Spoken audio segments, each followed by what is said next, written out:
I think everybody thinks that this is easy. And I think if you have somebody that gets in on like a fast-paced market and they're like, oh yeah, this is easy, and then it kind of shifts a little bit, they're like, oh wait, this is hard. And because it is hard. And I would say even when you're really busy, it's hard because you're dealing with people and like their most important financial decision. And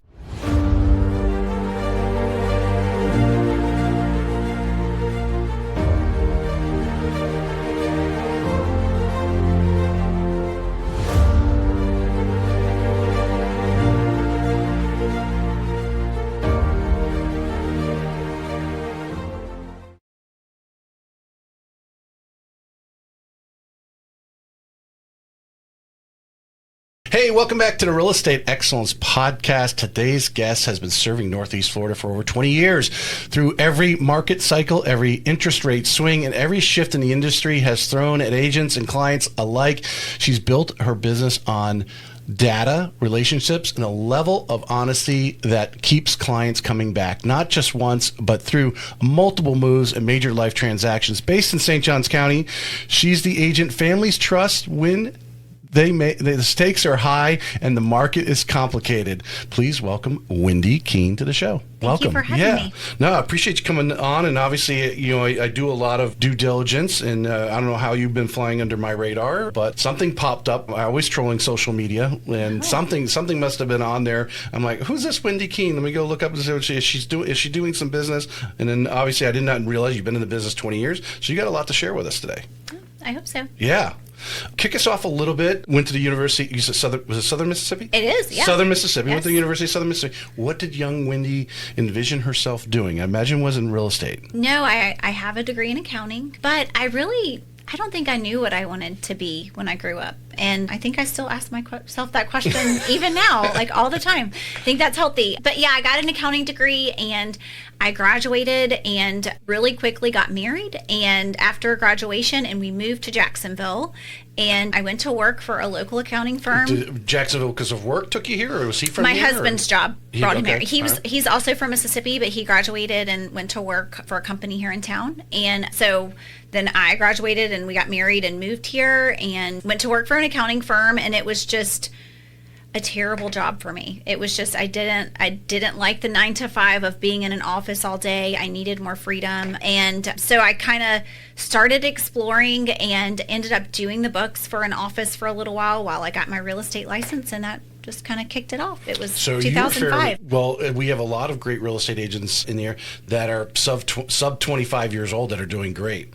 So yeah. you got in very young, but you're a generation now ahead of them, which was, you must have been very rare. I mean, you must have been probably the youngest person in the office. I feel like I was always the youngest person that did anything. And I didn't want anybody to know how old I was. Like, people would ask and I would say, I'm old enough. Like, I mean, it was because that just like made people think I was inexperienced, and so you had to be able to sort of juggle both, right? Yeah. And yeah.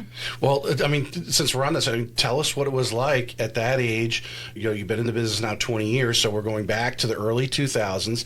Things are ramping up. The market was wild when I started. Right. Did you get in on the kind of the real upswing tidal wave and then hit the backside? Yes. Yeah. Yes. Tell us about being a young agent, first of all, and how you to speak to some of the young agents that are out there, or someone who may be thinking about getting in the business, what your challenges or mindset, and how did you overcome some of those obstacles of being a young person? Well, I think when I started and everything was so amazing and great, I didn't know that it was amazing and great. I think I just thought that's what this was, right? I was like, oh, good. This is fun, right? Like, people just walk in your office and they're like, hey, list my house. And you're like, okay. And then we would sell it. And so it was just very, very fast paced, very, not exactly the same as what we saw in the early, 2021, 2022, but it was similar to that, right? Yeah. Like in a lot of ways. And so it was, kind of after that shifted, it was harder, but it was really neat because I feel like all of the different, stages and ups and downs that our market takes, you grow, you get to serve different people in different ways, and it really helps you grow. And there's always a place to do work. It doesn't really matter what the market is. Everybody always needs to buy and sell homes. Yeah. And so it's sometimes it's at a different pace. It's not always at the same pace, right. But we're always still working. Like, we're, Patty Ketchum, I've said this numerous times. She said it on the show when I had, everyone wants a roof over their head. Yeah, it's important. We need a place to live. So you're on this upswing. So I'm thinking, we're talking 5. We start to go into 2006 and things start to peak. Right. Now we're starting to come down the backside. And of course, I started in the business in 2005 in mortgages. Okay. In 2007, there was a lot of hours went by without the phone ringing. That type of thing. And what was it like? You got in the business, things are fast. It's like, oh man, this is great. I'm listing houses, I'm moving. You got some transactions under your belt, and you got bought into the culture, if we want to call it that. I would say I learned how to work. I think that was what was so important about that time, and so really nice about that time was I got to work, right? And so I learned how to do it. And I think that that's what's hard about coming in as a new agent to a slower season is like there's a lot of space in between the work. So you're not doing that, all the transactions that teach you how to do the things, but you're still doing them, and you can still walk alongside more seasoned agents to kind of come along. So I wouldn't count yourself out because of that, right? I think that this is a job that stays, right? If you're willing to put the work in and shift with the market. And, we went from that, really easy, everybody's walking in, just sell my house. Okay, great. Let's put a sign in the yard, to learning what a short sale was. Yeah. And, spending upwards of 6 months working on one deal just to see it through. That was a different, that's a different kind of staying power, right? But that's what the market was at that time. And so that's what we did, and there were lots of really great attorneys in town that kind of came alongside and really came up during that time to help us learn how to negotiate those and work with banks. And so they're, different. We're talking pre-show about choosing the right brokerage. And obviously these things are going on, and I think talking to many agents who have been through this period that we're talking about in 2006, 7, 8, 9, all the way up to 12, really before the housing market gets back to normal. Was your brokerage very proactive in trying to find, obviously, learning what a short sale is, learning how to handle the foreclosures, obviously trying to get with the banks to gain some of that foreclosure business, how to actually make offers on foreclosed homes, all these things had to be learned at a very quick pace. Yeah, they did. And I think that I think that at the time I was with Magnolia Properties. I was there for a really long time before I came over to Round Table. And Eileen did a good job of trying to make sure we knew and understood these different markets that we could be in and we could be a part of. Yeah. And encouraging us. Because I think, I imagine not everybody in your office hung out. Some rolled out of the business completely. I would say a lot of people do. This is, I would say I don't know what the numbers are. You probably do. For turnover and real estate, it's pretty high. And it's because it's hard. I think everybody thinks that this is easy. And I think if you have somebody that gets in on a fast-paced market and they're like, oh yeah, this is easy. And then it kind of shifts a little bit. They're like, oh wait, this is hard. And because it is hard. And I would say even when you're really busy, it's hard because you're dealing with people and their most important financial decision. And is it really the transaction itself being hard, and not that you're the only person, but you're on this, so I'm going to drill on this part here. The actual transaction.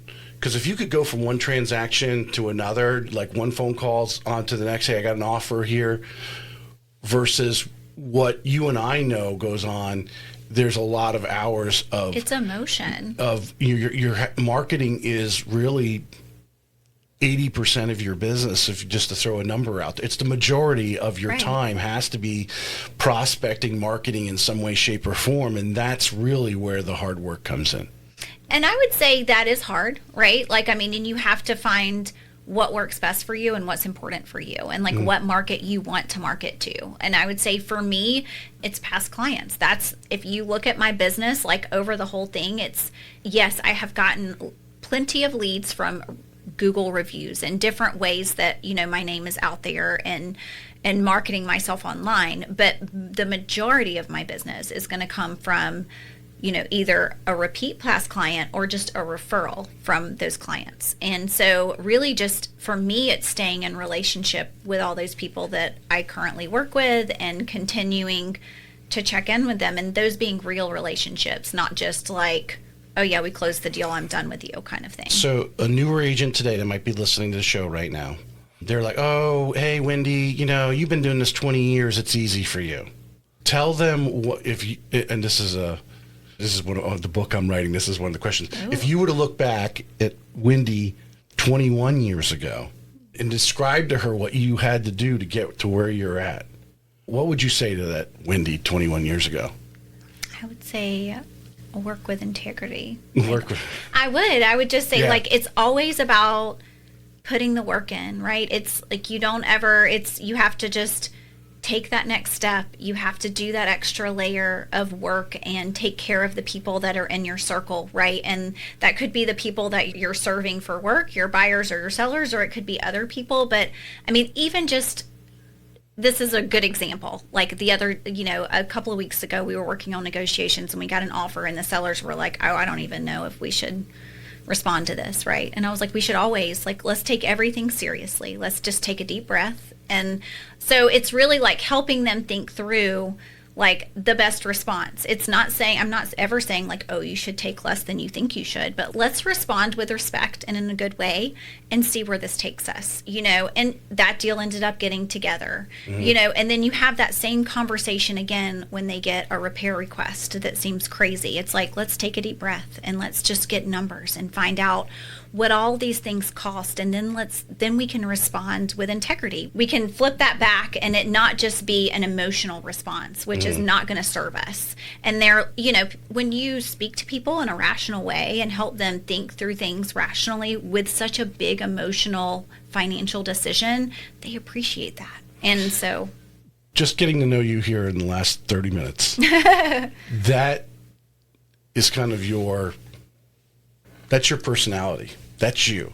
That I feel if the person, I'm just getting, watched your video, or just your presence is that's you. But not everybody has that has that personality. That person 20 years ago, you may not have described it the same way, but I would bet you just came across honesty, sincerity, integrity. People before property. Yes, and that's yes. To someone, because one of the things I hear from every agent, whether it's on camera or off camera, the challenges they have oftentimes with inexperienced agents, or maybe agents who've been in it 20 years, but they're not doing a lot of business, and almost they feel bothered by doing some business type of thing, where they get confrontational in that negotiation, and they start putting oftentimes their ego, their emotions in front of the person they're actually representing. No room for that type of thing. Yeah. If you were in a front of a room and that was the topic you were talking, what would you say to those agents out there on how you've obviously seen success with it, to tone it down? How would you say it? I would say take a deep breath. And if you feel really emotional or mad or even confrontational, because we all do, we get defensive about things that happen and things that are said. We're competitive. Right. I would say everything can almost always wait a day. Everything. And that's not always true, but most things can. And so that's sort of my methodology. If I feel really emotional about something, I shelf it and I sleep on it, and then I'll look at it fresh in the morning. And that's often my advice to my sellers too. Hey, I'm sending this to you. I'm available to talk about it tonight, but I think it might be good if you just think about it and we can chat in the morning. Yeah. And so I feel that a good night's sleep kind of diffuses a lot of things. And usually when I look at it the next morning, it doesn't make me mad at all. I'm able to actually process it differently and respond better. And so that would be my advice. Yeah, don't be we used to call it at Quicken Loans is where I first started, now Rocket obviously, but keyboard badass. Don't be a text message person. Just take a minute. Yeah, take a minute, or set the phone down, go walk around the house for a minute, go get something to drink, maybe go have lunch. Like you said, there's not many things that need a response right now. I need it back in 2 minutes. And we feel like that. Our job feels like that all the time. There's a lot of pressure. And I don't know, I probably do that myself. That's probably a personality thing, right? We do that to ourselves. We feel like all these people need us and we need to be able to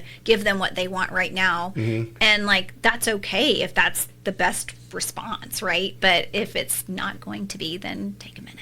Well, it all goes back to that. I'm going to use the analogy. It goes back to that poker. Have a poker face.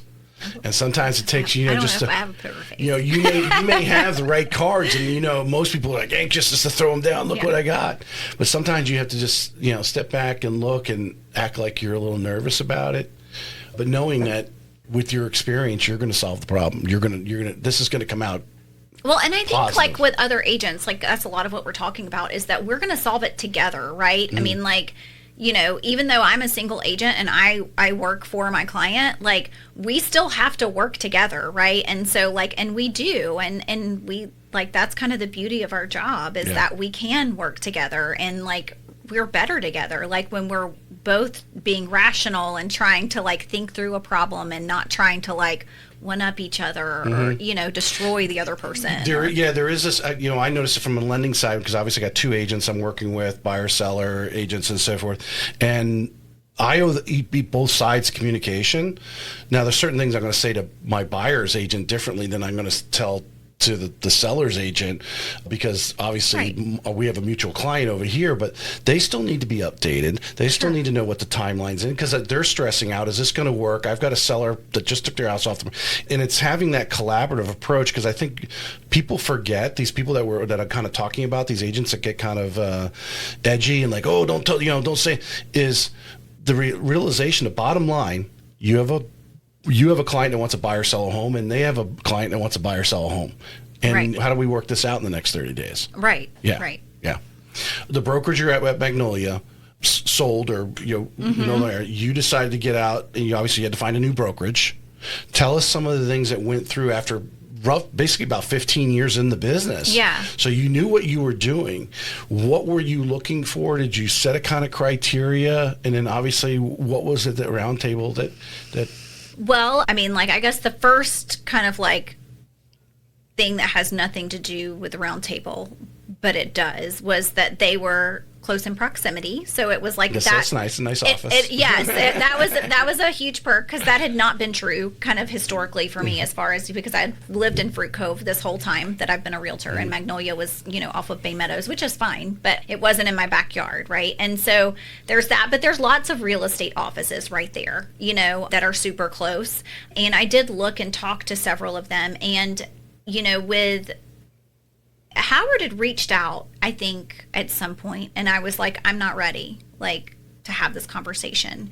And I don't really remember what he said or emailed me when he originally reached out, but it was impactful, and I remembered, right? And so when this all came about, I reached out and I was like, hey, I'm ready to talk. I want to see what you guys are about. Right. And honestly, I was just blown away, because I do know what I'm doing, and I know what it looks like to work in a real estate office. And so I would say, largely what I've seen, even if the company doesn't try to necessarily breed it, is a lot of real estate offices are very competitive, and a lot of realtors they thrive in that. That's sort of, they want to be the top, and they do good in that like competition, that competitive market, and that's great. Like, I think that we're all built a little bit different, and we all need different things to kind of drive us to be our best. And so, but what's different at Roundtable is that it's very collaborative, and that's not just something that they say. Like, it really is. Like, we really all work together. We really all share ideas. Nobody, like, I have no idea who the top realtor is in my office ever, because they don't post any of those numbers. And it's not because they don't, it's more about being at the round table and us really being able to talk. Howard really will take your call anytime. And I would say that I love Eileen. Like, she was a friend. She's a friend, right? Mm-hmm. And so, but I, you know, like, I think because, I mean, and Howard is too, but like, I would say that, like, I didn't send her a lot of hard broker questions. I don't know, just probably because comfort, or I don't know. But with Howard, he like is so like honed into that. He loves that. Yes. He's like, call me, ask me, you know. Right, and so I do, you know, I mean, not every week, I mean, not every month, but if I'm like, you know, I'm like, hey, I need to run something by you, and I can just talk through things with him, and it just, he helps give me perspective. He helps give me, you know, like words sometimes where I'm like, am I seeing this wrong? You know, it's not, you know, they're not big legal things, but they're things that I feel like I could use like some wisdom and just sound advice, and he is just very supportive in that way. And Keith is too, like in it, like he's good at different things, like, you know, but I call him too, you know, and ask him questions like, and we have Erin who does all of our marketing, and she's amazing because I am not amazing on camera or any of those things, and she makes it look like we are and makes us look really great and comes up with all kinds of really cool marketing things for us. Like I send out, like I told you, I market mostly to like my client base, right? So every quarter I send something fun to all of my past clients, like, and they are fun. Everybody loves them. It's fun to get them. It's different things. But Erin is kind of like the genius, the brains behind all of that, the creativity behind that. We sit down once a year. We come up with the whole year's worth of stuff. And she makes it super fun. And so I'm really thankful for that. And it's the best brokerage in town. Yeah. For sure. Obviously, I've had both of them on, you know, Erin is definitely a huge asset there.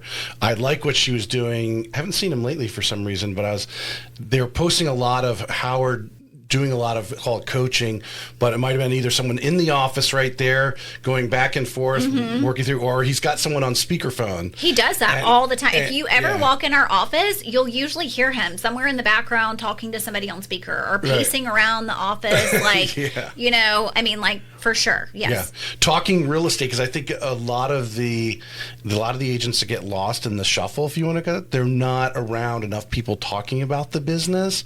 You know, obviously you walk in the round table, there's real estate conversations going on. Yes. And some, you know, if you're new to the business, and I don't care if you're 45 and you had another career, you're still new to real estate.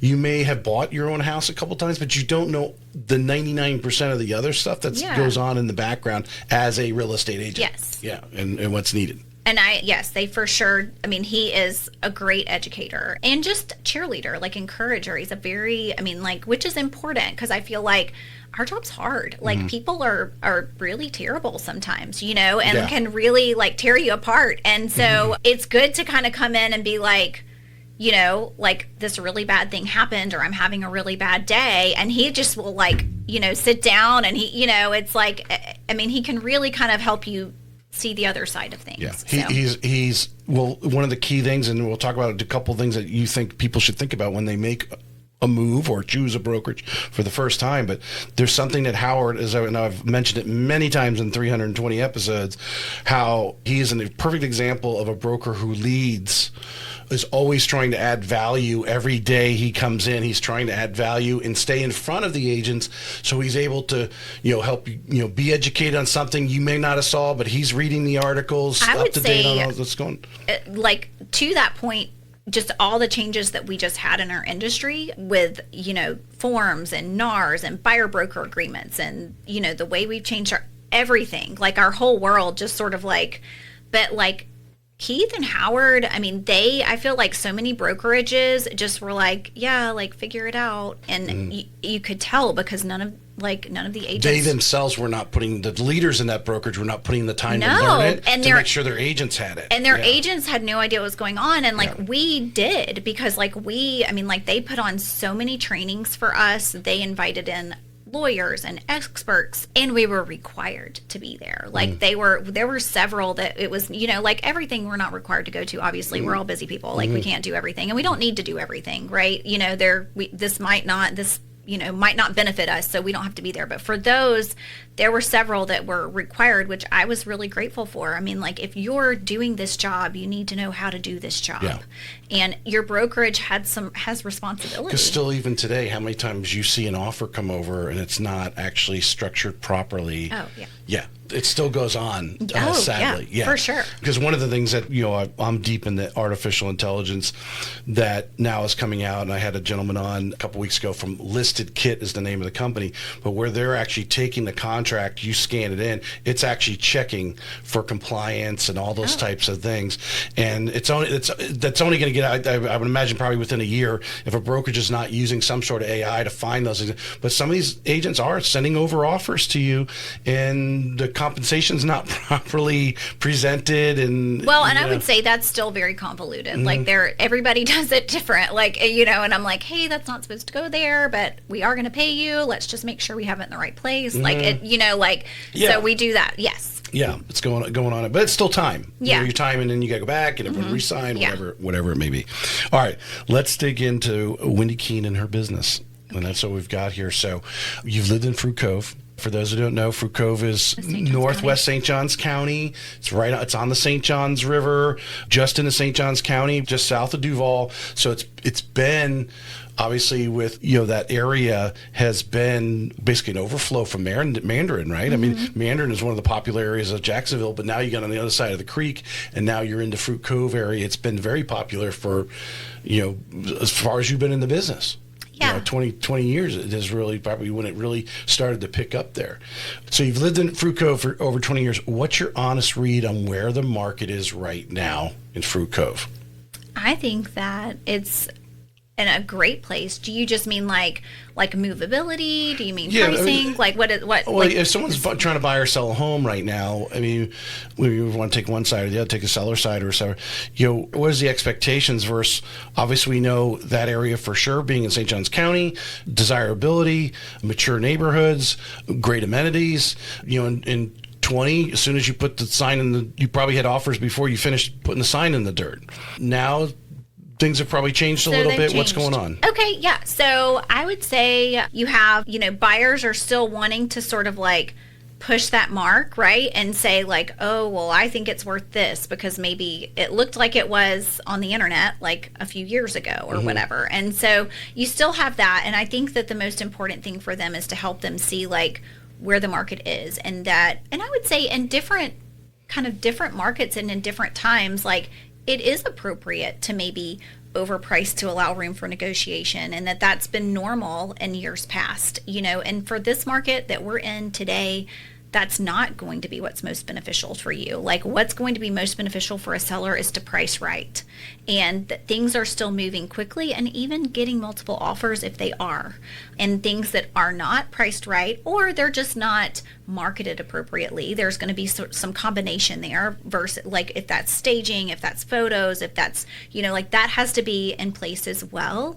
But really pricing is kind of the key thing, and it's it's taking a look at your past sales, like your real comps, but it's also sitting down with them and saying, okay, this is what our comps are telling us, but also this is our competition, and making what's sure what's for sale right now, and really taking that into account and saying like, okay, like this is telling you that you can list for this price, you would appraise, but is this still going to position you in the best place possible? And, giving them some space to make that decision, right? But also being honest with them about, hey, like if we haven't seen any really good activity, really good movement, really good interest in 2 to 3 weeks, on week 4, like that, we need to be looking at price and figure out what's going on. How important is it? Because I imagine one of the first questions you ask someone who's looking to sell their home is how soon they want to sell. Yeah, and I would say motivation is a big thing, right? I mean, I've sat down, I can think of 2 off the top of my head that I've had in the last couple of months, listing appointments where I went in and I knew that it was not in the seller's best interest to sell. It was like, what is your motivation here? Like, and let's talk about where you're going next and how does that benefit you? And really, we walked away saying, right now is not the right time. Like, it's not. And not because the market's terrible. It's just because they didn't really like their next step wasn't helping them be in a better place than they were currently in, for whatever the reason. Right. I mean, there's always people that need to sell and are going to sell and are, but so that's a big part of it is motivation and really being able to look at that with them. I mean, and sometimes it's, like you're downsizing and, being brave enough to get their house on the market so that we can, find something in time. And like, so it's really taking those sellers out and spending some time with them looking, showing like, hey, like you have 3 really great available choices right now. So you can feel confident that we can list your house. Maybe these 3 won't be there, but they'll be the right thing if we have 3 choices. And so kind of just encouraging them that like, this is what you want to do. This is what's good for you. Yes, it's a little bit of a leap of faith, but not really. Like it's going to be okay. And every move has a leap of faith. Right. And just kind of encouraging them in that and just like being supportive of what their dream is, like what their next step is. And I think that that's really what I love about my job is that I get to listen, and everybody's story is different, and I get to help them realize whatever that dream is. Like it's really like working to help them realize that. A lot of buyers are asking us, is St. Johns County still actually worth it? Prices are still high. Rates aren't exactly low and affordable based on price point, obviously, is at historic lows for this area. What are you telling buyers who are sitting on the fence right now? Well, I would say, if you say, like, is it worth it? Like, what is it that you're looking for? Like if you are looking for a really great neighborhood that is like safe and family friendly and where there's lots of activities, then I would say absolutely it's worth it. I mean, whether you really are looking for new construction, we have some really cool new construction communities that are all around, from really big master planned, like your Rivertown. You can like golf cart, run your dogs, or paddleboard. Like, I mean, you got kind of the whole gamut. You've got Silverleaf coming in, and there's some really great builders in there too. Then you have smaller neighborhoods that are around that are still new construction that are coming in. But then you also have your really awesome established communities that do a really nice job of keeping up with things. Like my husband and I actually had some friends' kids last week that we were keeping for them. And so we went and we took them to this newly renovated Julington Creek Plantation Park and like had dinner there. And it was like so dreamy. It was like this like perfect time of day. There were all these families like strolling, and the kids were playing, and we had dinner, and my husband and I sat in there and talked, and the kids went and played, and I was like, this is so nice. Like, I mean, we don't have like little kids anymore, but I was like, this is why this is still such a great choice. And I like that there's a lot of diversity in our neighborhoods as far as like age diversity. It's not like there's just young children. There's a lot, you see kind of all of the age ranges, and even like going to like, thinking about, do I want new construction? Do I want an established neighborhood? I feel like there's the whole gamut of that too, which is kind of unique and special. Like, I think that there's some really great new construction options, but I also feel like that, like I just sold in Cascades at World Golf Village. And what I found out there that was so neat to me is that that's a very established neighborhood, and that a lot of the buyers that I saw come through when I did an open house, it was really interesting to talk to them. They were at other newer 55 plus communities, and they wanted to move to Cascades because it was more established, because like their events were better. Like, I mean, just different like things that, I mean, like you don't necessarily know unless you're talking to the specific people that are in all the places. So it was really interesting to like, I was like, oh, that's kind of cool to think about, so it's like new is a great option, and we have a lot of choices for that, but the established is there too, and it's still really great. You kind of bring up an interesting point. If you're actually talking to other agents, maybe you're training at Roundtable or wherever it may be, the importance of knowing these little things like Cascade, what it's bringing, what the actual customer reviews are right now. Hey, they have a great management company, so they're putting on some great activities. They have a great activity person there. Yeah. And then know these things and go around and visit these neighborhoods and get some feedback, so you can have a more in-depth or more meaningful conversation with a client who's looking for that. Absolutely. I mean, and that's even just like knowing a lot about Rivertown. I have lots of friends and clients that live there. They love it. Like, it is, exactly what they want. They want to put their kids on the golf cart and go to the community pool or one of the bazillion playgrounds or whatever, but they love that their kids like go to school there and can hang out with their friends. It's just a very idyllic neighborhood, and they've done a really nice job with that. It's not for everybody though, right? Like, it is really big. And so there's, you've got to, so it's really neat to be able to like hear what somebody wants. Like, somebody might want a really kid-friendly neighborhood that's newer, and maybe Rivertown is the perfect fit, and you can kind of hear that from them, but they may be like, I do not want a golf cart community. And then you're like, oh, okay, well, Rivertown's probably not for you. Like, so it's just like being able to hear that and know like all the different intricacies about these different neighborhoods that are around. Sell me, because like you said, the whole area there, I mean, I live in the zone. I mean, I'm just in St. John's Golf, and so I'm more closer to 95, you're closer to the river, but we're in the same mixture of mature neighborhoods as well as obviously Silverleaf and Rivertown, new construction.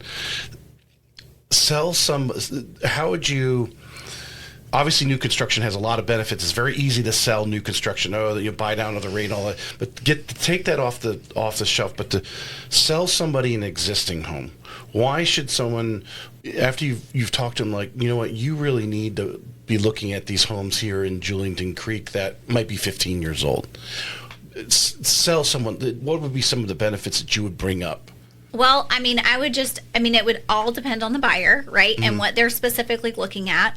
But I would just encourage them in the fact that these established neighborhoods are really great. Like, for instance, St. John's Golf and Country Club. Like, I feel like that's aged very well, right? That's not something, it's beautiful. Like, they had a great CDD director for a good 11 years of that time, just saying.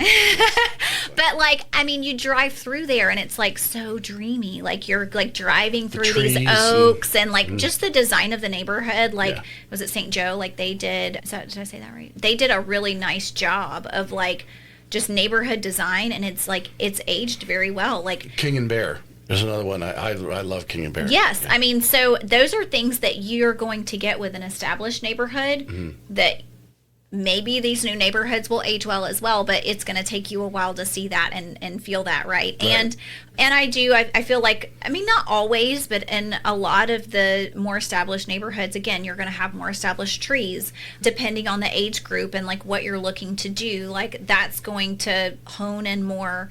And it's just not something to skip. I mean, like, a lot of these homes that are in these neighborhoods, they've had the roof replaced. They've had all the major systems replaced. And so, I mean, really, they're in, like, all of those things are maybe what might be concerning about somebody that's really into a new construction home, right? And so if those boxes are already checked, then there's no reason not to look at it, unless they're just adamantly against our resale. If you're talking to someone, I kind of know the answer to this, but I want you to put it out there, because because I know, I feel how you're going to answer. Maybe you'll answer it differently than what I think.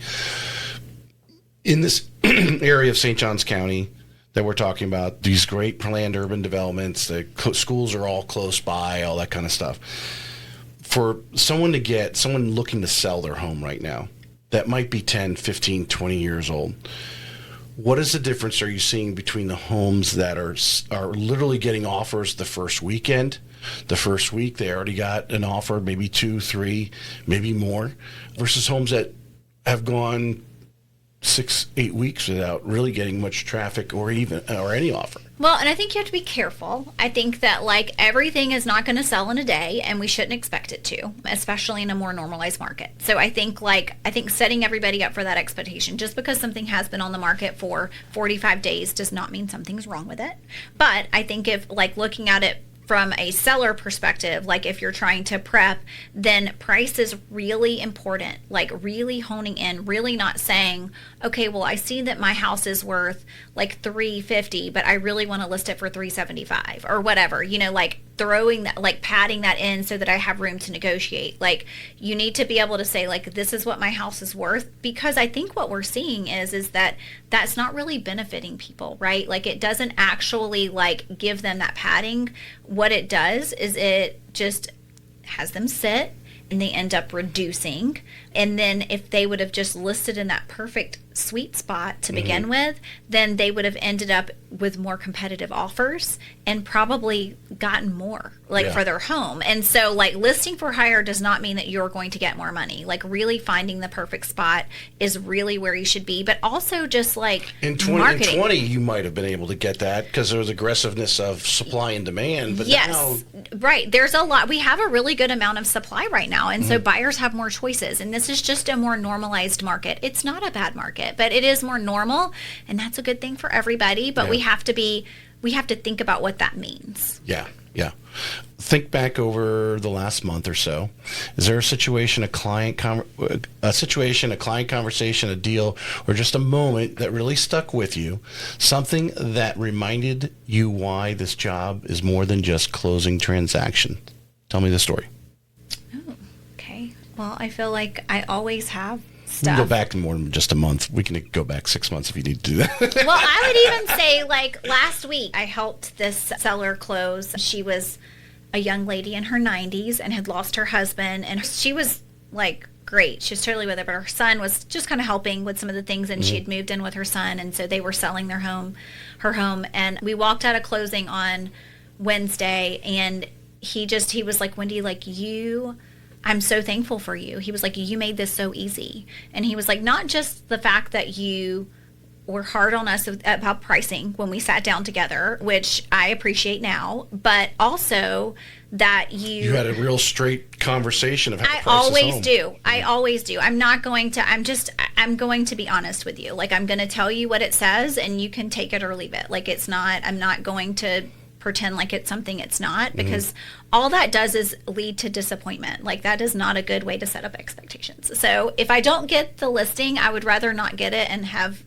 been honest than have tried to tell them something that I didn't really think was right. But he kind of went on to say, like, even like he said, even down to just when we got the repair request, you just coordinated all that, and you had people that were able to come in and do all of that because they don't live here. And he was like, so you took care of all of that. And he said, you really just made this so simple, and I really appreciate it. And I was like, it's nice for somebody to actually like notice that, oh, this is hard, and it is an important job, right? Like that we kind of move into these people's, like, their lives and become like their most important person for 30 days, and are able to do that. So I would say, things like that are meaningful, but I don't know what you might have to reframe the question again if that didn't really answer. Why this job is more than just closing a transaction.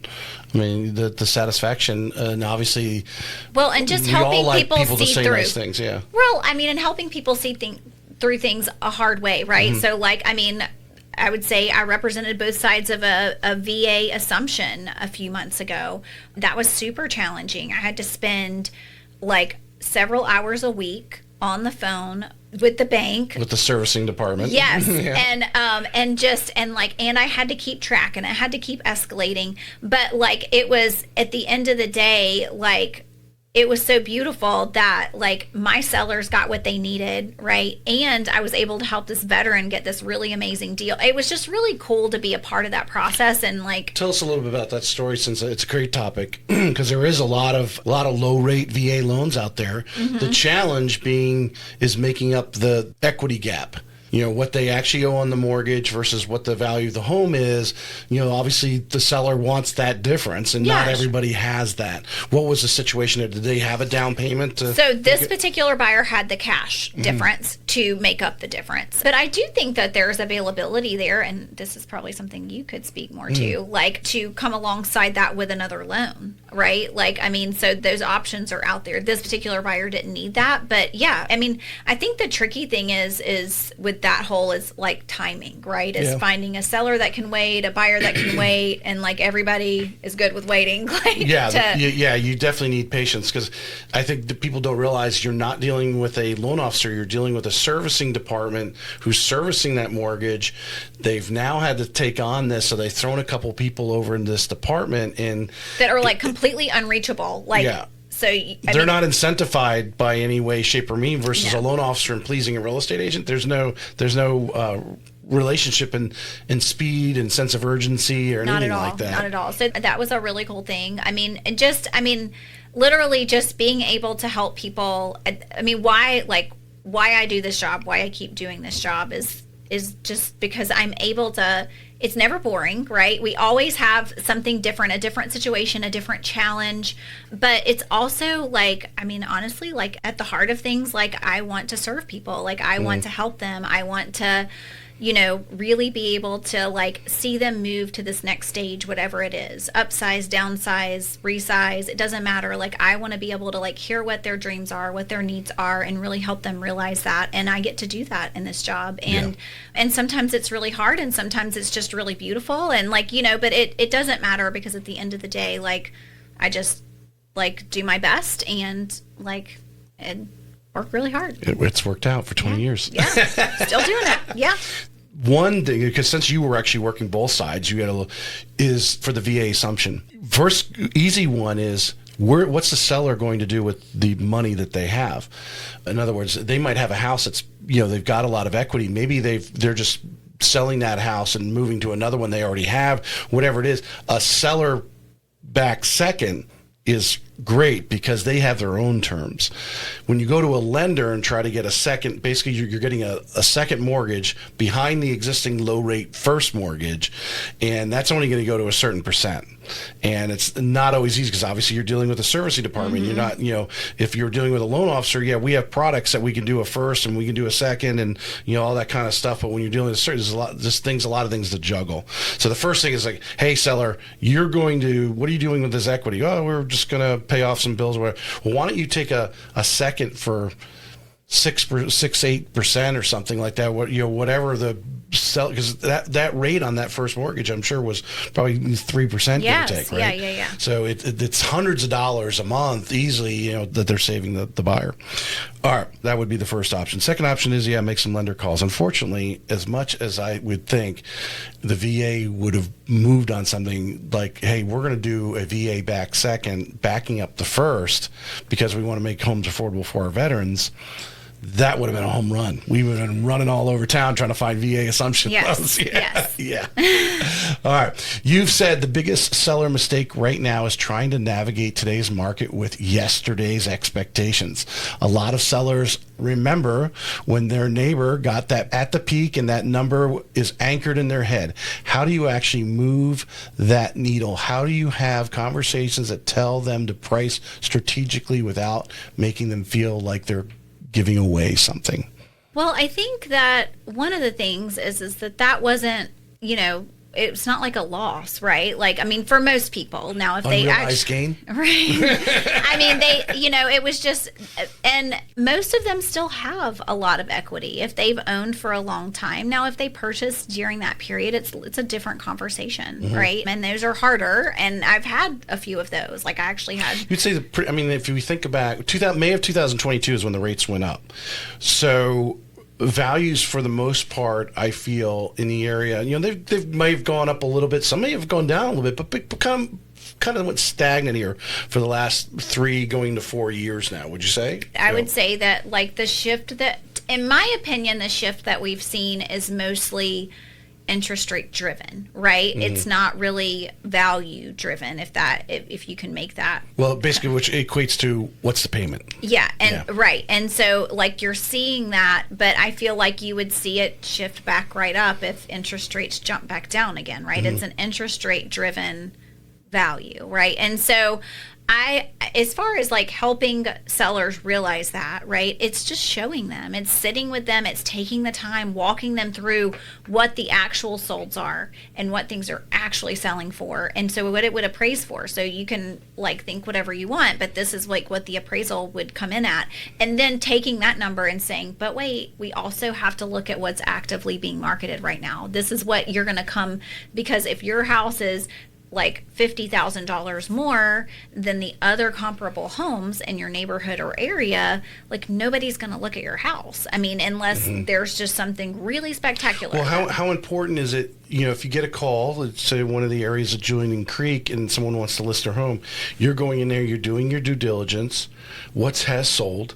what is for sale, to actually go and look at some of those houses for sale before you actually go to the listing appointment. Yeah, I would say that I do that sometimes. I mean, like, yeah, for sure. I mean, like, I wouldn't say I always do that, but I am also like really familiar with all of the areas enough that I know, like, I mean, a lot of them I may have already been in. Like yesterday I went and showed a house and I was like, I'd already been there. Like, so it was kind of, when I got there to show the buyer, it was just kind of funny, like conversations. I was like, yeah, like this, we went around. And so, I mean, a lot of those houses, I mean, I'm here, I work, so I see a lot of them. Well, would you agree, especially, if you're in the existing home market, the home is priced as you would recommend. It has its update because maybe it's 15, 20 years old, but it's been updated, maybe kitchen renovated, whatever update means, is going to get a little bit better price than if you're trying to sell this home and be able to talk to the customer and say, hey, yeah, that one 3 doors down, it's got an upgraded kitchen, they've redone the flooring, everything looks fresh. Your house is still showing 2010. I mean, and we do have those kind of conversations 100%, for sure. Yeah. Like we have, I mean, and it's important too, because the buyers are very informed right now.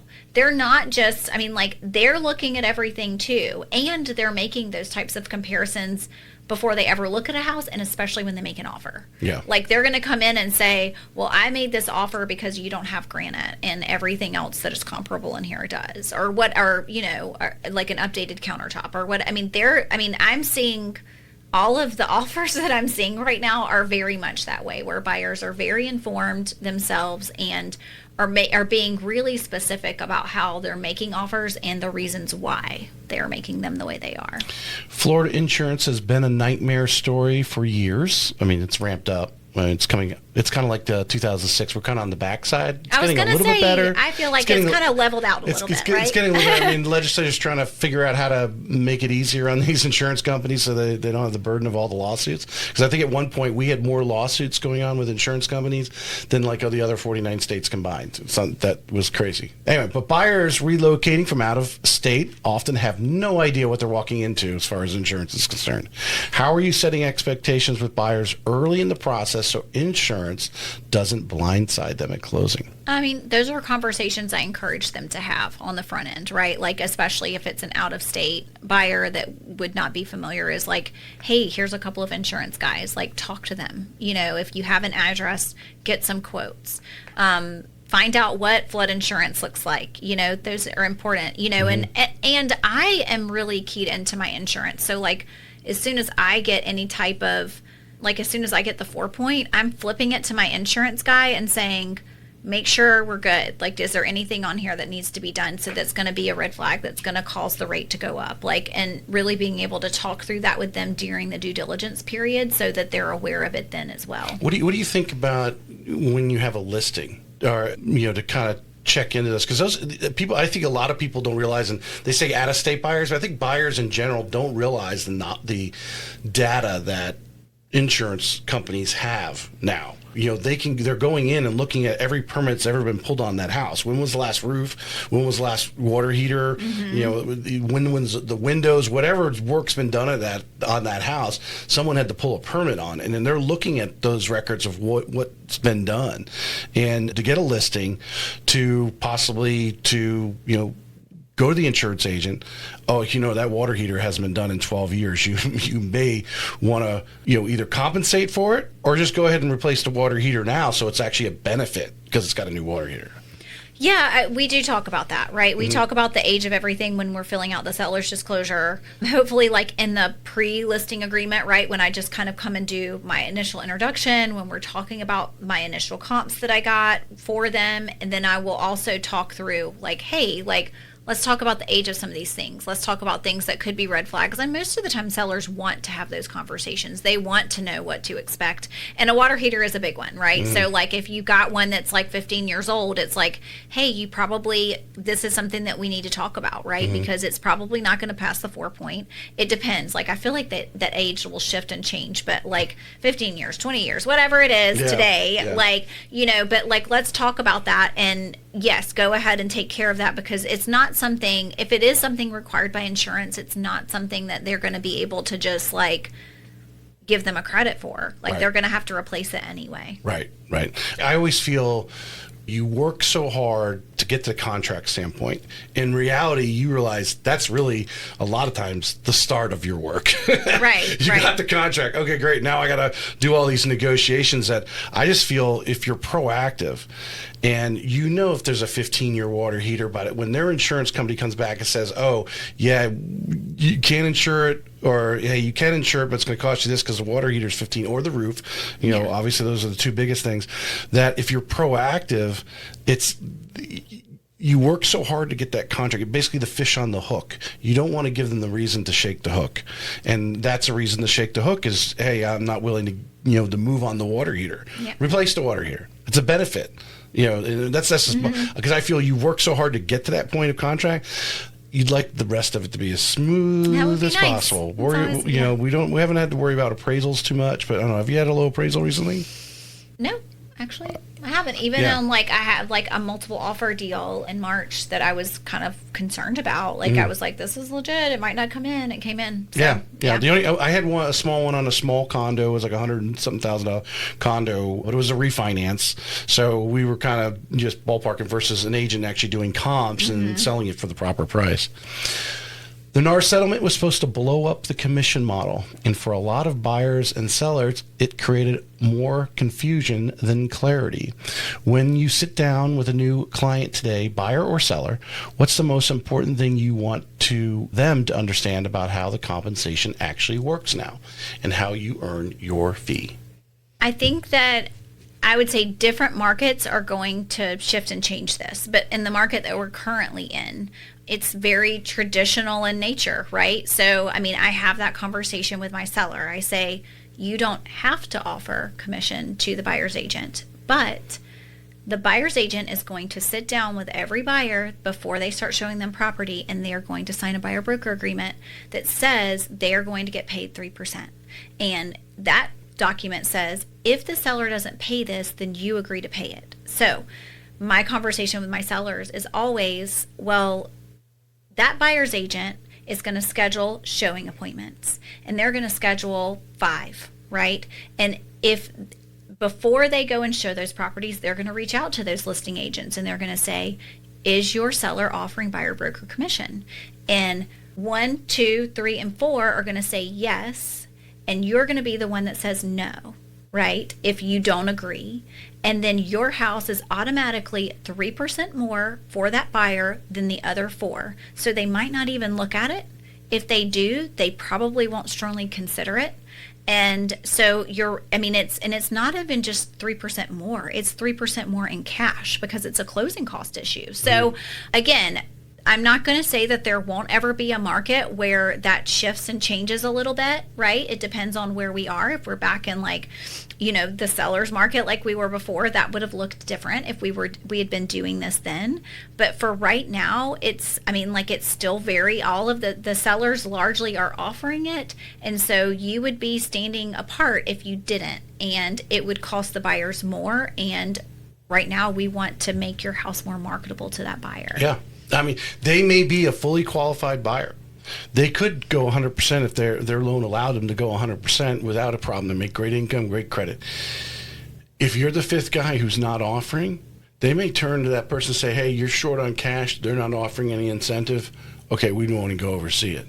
Yeah. And I would say those are the conversations that you would have. And to be honest, there's not very many. I haven't really come across any that have said I'm not paying. So it would be kind of a standout, right? It would definitely be, and it would it's going to affect their buyer pool. Because I think a lot of people really, which we didn't know. You don't know what you don't know until it actually starts to go on. But it's really no different than what it was prior, where the seller is picking up 90% of the time. I do see situations where, maybe the seller's giving 2.5%, and so there's another 0.5%, and the buyer brings it to the table. I have seen that a few times, type of situations, but for the most part, the sellers are, covering it. You're negotiating. Obviously, when you make your offer, you're putting that in there. You're asking for them to pick up whatever. But to your point about, I think the original question said they expected our commissions to go down, and they have gone up based on this. That was my next question. What have you seen? For sure, because before, when they were just marketed online, what we had done historically, whatever the seller was offering, we all knew it. So it was you went in knowing it. You didn't ask for more. You certainly wouldn't have asked your buyer for more. It was if you were willing to show the property, that's what you were going to take. And now you've created all this documentation that says we're getting paid this, and so we're getting paid that. Right. Yes, it definitely had the complete opposite effect of what I think the intention was in the beginning. Which was a poor intention, which the Lord works in mysterious ways.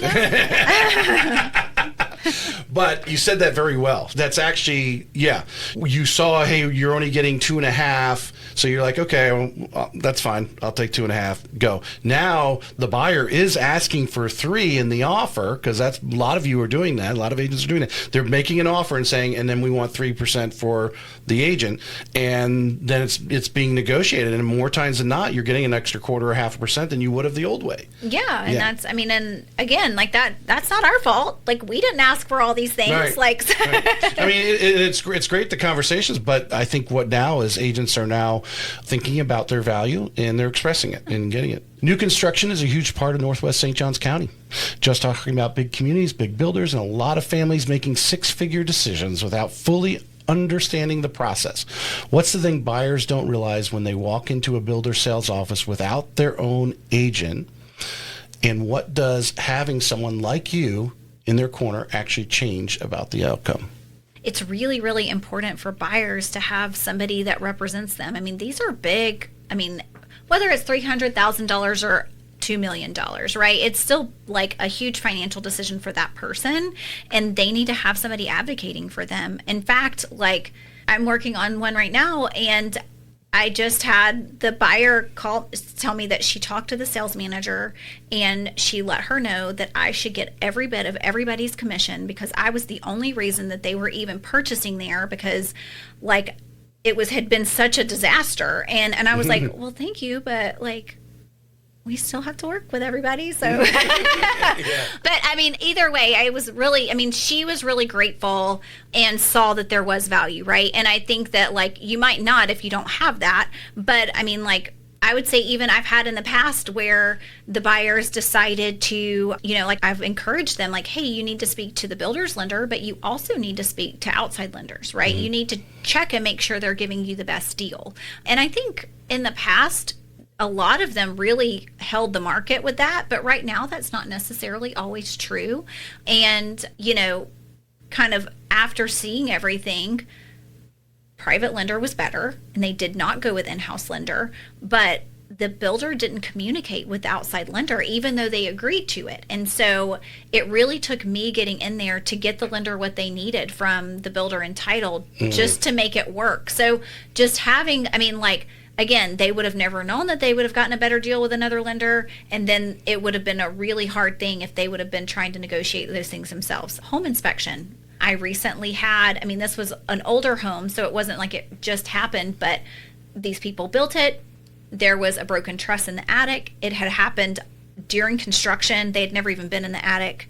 But if they had had a home inspection during the building process, that would have been caught, right, and repaired instead of, 20 years later we're talking about it or whatever. And so that's something I really encourage all of my buyers to do, is have a home inspection throughout the building process. So yeah, no, they don't like that. No, I totally agree. I've heard too many horror stories from the inspectors on just a whole bunch of just little stuff, and everyone's like, well, I got a warranty. Yeah, but now you're in the home, and if there has to be something significant, like they got to shut a bathroom down, right, because they need a sewer scope, because like a pipe got crushed, yeah.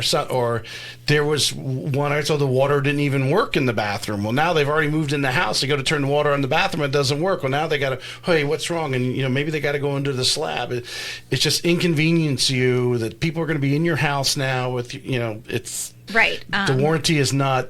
But it's good peaceful. To have. New construction is great. Our builders in the area are great, largely. But having somebody to advocate you for the biggest financial decision that you're going to make is pretty important. You need somebody in your corner. If people knew of obviously we know of horror stories when you get in a car accident, why you have insurance. To me, the home inspector is that insurance policy to make sure, because some of these things are being poured into the slab and so forth. It's like, okay, if that has to be fixed, now you have to break into the integrity of the home. Mm-hmm. Breaking into the slab that's been poured. But I totally agree with home inspectors. I actually think the builders should have a quality control person that is like an inspector, because then they would avoid a lot of these fixes that cost them 10 times more than if they just fixed it before it was built. Yeah. Sure. This golden handcuff rate problem. And it's funny this question comes up because, you must have mentioned it somewhere in your questionnaire. So it read it and it came out. So you must have said, it must have had something here. So because I read the question, I was like, I wonder why it's asking me this. Families who want to move up maybe into a bigger home in Northwest St. Johns County, but they're sitting on a very low interest rate, 2.75, for example. There's still mortgages, a lot of mortgages out there like that. I forget what the percentages are. High percentage of mortgages below 4%. Okay. But the thought of going to 6 or 6.5 makes them feel sick. How do you help someone work through the math and the emotion? And what's the actual conversation that helps them move forward?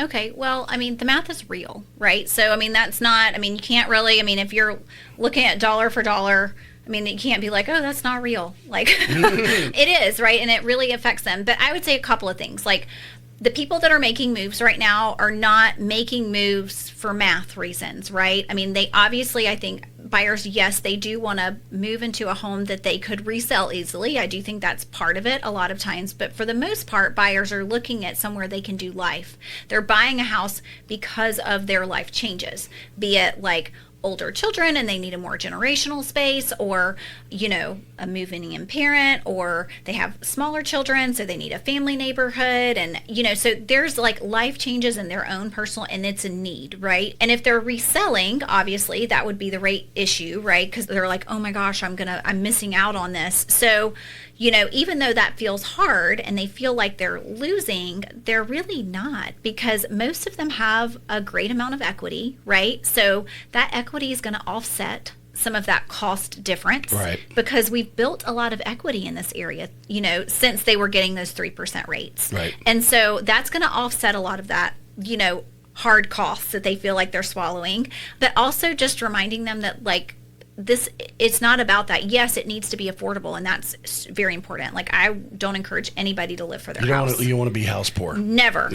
Like, I mean, life's just too short for that, and there's just better things. But if this is a necessary life move, there's a way to do that and it still be affordable. And it doesn't need to just like be like, ooh, you know, like I'm losing and that's why I don't want to do this. Like, stuck in that because of like 6 instead of 3, right? Like, instead of that, like, let's look at the whole picture. Like, let's really sit down and see what this looks like when you take this equity and you use it as a down payment. Then let's see what this mortgage is going to cost for this house that you think that you want. And I really feel like when you talk things out and really make them rational and you think all the way through it, then it becomes like, oh, that's not what I thought it would be. And this is okay. Like, I think people don't sit back oftentimes, and like you said, they're doing this for a life change. And okay, am I going to be more at peace over here? Maybe it's a more peaceful neighborhood. Maybe they're moving from a bad area of town. Who knows? Their kids now of age to go to school, and actually, what does that feel like? And then is that worth the extra couple $100 a month possibly in their payment to do that? But they are oftentimes they just look at a number 3 and 6. Well, what does that 3% and 6% actually mean? Right, right. Yeah. It is. It's taking the time to actually like think through the whole thing, right? Mm-hmm. Instead of just panicking on the front end and not being able to, and being paralyzed by it. Right. You mentioned that buyers often ask, what's the real monthly payment going to be? And in St. Johns County, that answer is a lot more complicated than just the principal and interest. Between CDD fees, HOA dues, insurance, property taxes, someone could be looking at a number that's $700, $1,000 more per month than they expected. How do you walk buyers through the reality early enough that it doesn't blow up a deal? Okay, so that's great. And I really like... This is important in St. Johns County. It's a really good question for it is, you work. But I feel like I really lean heavily on lenders for that. Like whoever they're using for their financing, those are conversations that we have before we start looking, right? Like, it is like, are they and it's conversations that I like to have personally with the lender, not just with the buyer, because a lot of times they don't necessarily understand what I'm saying, right? Yeah. Like, oh yeah, I'm pre-approved for this and I'm comfortable at that payment. Okay, cool. Like, well, actually, it's really not. A lot of times they ask for a dollar amount. It's like, well, what does that dollar amount mean to you? That's my question back to them, because really, you and I know, especially for first-time home buyers, it is the payment. You know, someone who maybe more seasons moved for a couple houses, it's really not the payment. And knows going to be. He's more looking for what they want. Right. Yeah. Right. And so it's really having those conversations. It's me being at a level with the lender that says, like, hey, like, talk to me. Like, what is it that's going to limit them on the type of loan that they're doing? Do we need to ask for closing costs for them? Are they solid? Yes. At this monthly number that you've said they're comfortable at, is there room? Or did you build in anything, or do we need to add that in? And so a lot of times they haven't, right? And so especially I feel like you see this even more so with the condo buyers, like, and it probably like also St. Johns County, same bucket, right? Because those fees end up higher on a condo than they would. And so it's really saying, okay, so like I know that I recently sold a house to this really cool girl, and she bought it in Avondale, which was super fun, like, for us to do that. But she was also looking at condos, right? Well, her condo approved price was different than her single family approved price because houses in Avondale don't have homeowners associations and CDD fees or any of those extra things. It's literally just, your mortgage, your insurance, your taxes, right? But condos, they have this like $300 to $500 fee. And so I said, like, we need two numbers. We need to be looking at two different things here and make sure that you don't price yourself out. So I literally set up two separate searches for her that was like single family homes at this price, condos at this price, so that she wasn't even seeing, on a regular basis. And then I would sort of back check that, like, before we would go out and look. So I would like, are we still in your good affordability place? I mean, she was a single mom. Like, it was like, price mattered. You and it's difficult on the lender side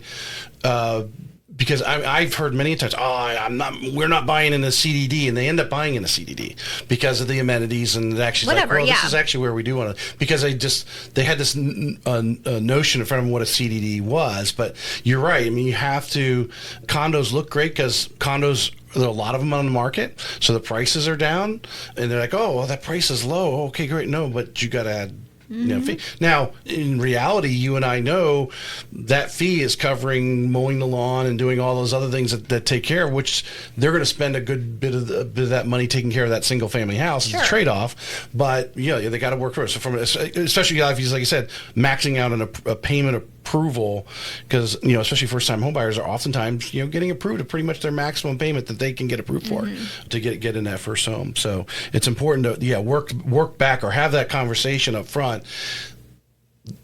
Overall, they can afford they can get approved with a $3,000 payment. Now, if they buy in a CDD, it's going to give them less buying power because of those fees are going to be higher, and they can only afford, that might be a $2,000 principal and interest payment because you got $1,000 between taxes, insurance, and whatever, right? So that definitely has to be worked out up front. Industry data is pretty stark right now. Most agents don't last. The post-settlement disruption has accelerated a wave of exits and consumers are increasingly aware they may invest in a relationship that someone who won't be in the business long.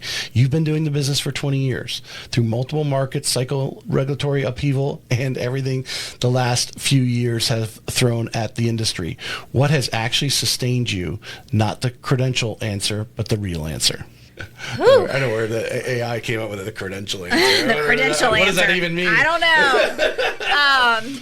Well, I would say... You know what this is? So I'm almost finalizing. I actually have two simultaneous manuscripts going on at the same time. It's Grit. Grit is the word, and the title of the book is Grit, the Real Estate Agents Who Refuse to Quit. And I believe every real estate agent that I've had on, because it's using the transcripts to write the book, help me write the book. It's some of these situations where, a lot of people, when they heard the whole NAR thing, they were already throwing in the towel. They didn't even know what it was, and they were already throwing in the towel. They were finding excuses. And people have been in the business for a few years and knew what they were doing. So I guess I think that I like to think this question is actually thinking of me and what I'm doing for you. But what has actually sustained you through the ups and downs, and because you have in 20 years experienced a range of markets. Yeah, sure. Well, I would say I didn't get in it for the market. So, like, even though I came in at a good market, I think I was really young and didn't even know that, right? So, I mean, it was almost more shocking that it stopped, and I was like, all right, and then kind of realizing that, oh, like, that's what this does, right? And so I think that knowing that markets go up and down, that people still need guidance. They still need honesty and integrity, and they need somebody to walk with them through big life moments. Like, this has never been about transactions. I serve people, right? And I think kind of the other thing too is understanding that sometimes in our job seasons are quiet. Like, I think that like in the month of March I had 7 closings, and in one of those I represented both sides, so it was almost like 8, and it was crazy. Like, that's a lot, and it's very busy. And so that means like I had to be extremely focused really for like February and March, like to sort of survive, like, and get through it and be successful and take care of all those people. And that's like that's fun, right? Like it is, like it's exciting and it's fun and exhausting and all of those things, but like every month isn't like that, like this month I had one closing, right? And so I think that, and that's okay. And I think that like realizing that and sort of like, and leaning into that, not just realizing it, but realizing that like there's busy seasons and there's quiet seasons. And like for me, I really feel like the Lord like brings these people to me that I get to serve and work with.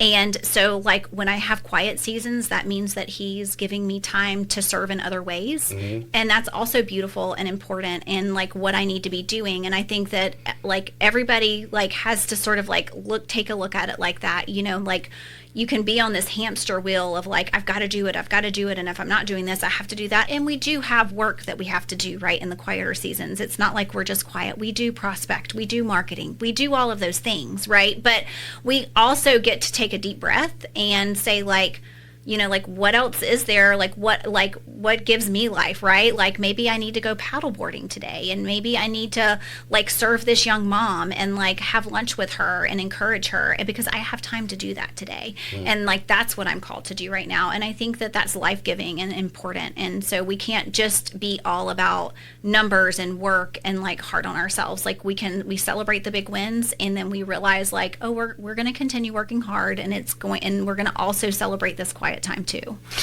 I think a lot of people, when they hear, obviously I'm the same way, I'm commission only, you're commission only, we're a different breed. There's some people who are like, oh my God, you're not guaranteed a check and so forth. At what point do you feel, because you got in, the market was great and the money was coming in, all of a sudden now we're dealing with short sales and foreclosures and things are dragging out and so forth. But at some point you must have come to a peace. Yeah, and I think there will be another deal.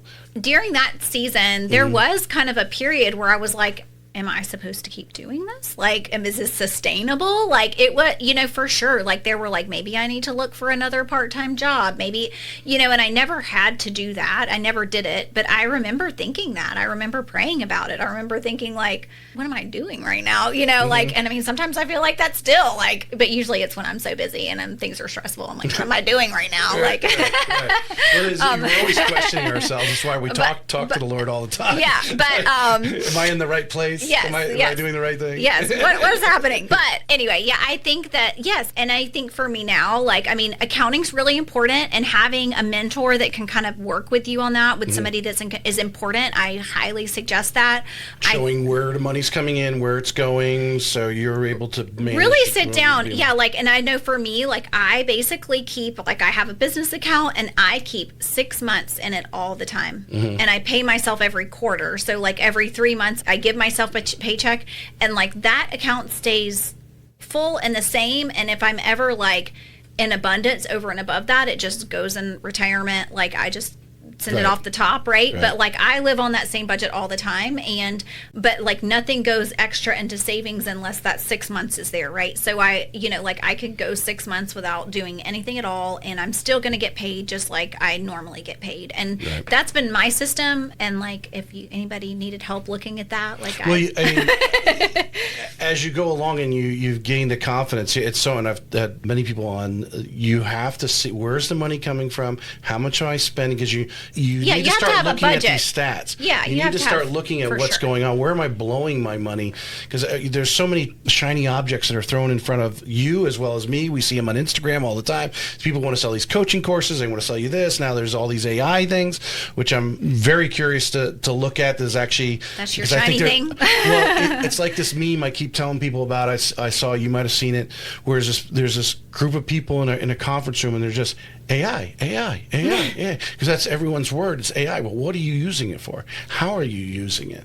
And we get thrown all these things that they want us to spend money on, and really they don't really have anything. They're just trying to sell a coaching course to us so they can talk to us for, we spend thousands of dollars on. And it's just, and I think that's something that you sort of live and learn with, right? Yes. Like, I mean, and that's about growing up. It doesn't really matter what job you do, right? And I think that, yes, there has been tons of things like advertising and that I have bought into during, like, over the years that I kind of realized, like, you know what, that's not that's not really serving me, right? Right. Or that's not my business model. And I Did you think get a return on investment? yeah, That's and what it comes so down to. it's really like sometimes you're going to do that. You're going to mess up, and I don't even think it's mess up. It's just like a learning Every experience. small business owner has blown money on marketing that didn't work. Right. I mean, Yeah. and that's part of it. And Yeah. then but you do have to be, like you said, like constantly like take an inventory of that. Like, where am I spending my money? How is it helping me? Is this what's right for my business? And then like bringing that stuff back in and like regrouping where you need to. Like, I mean, like I said, like my main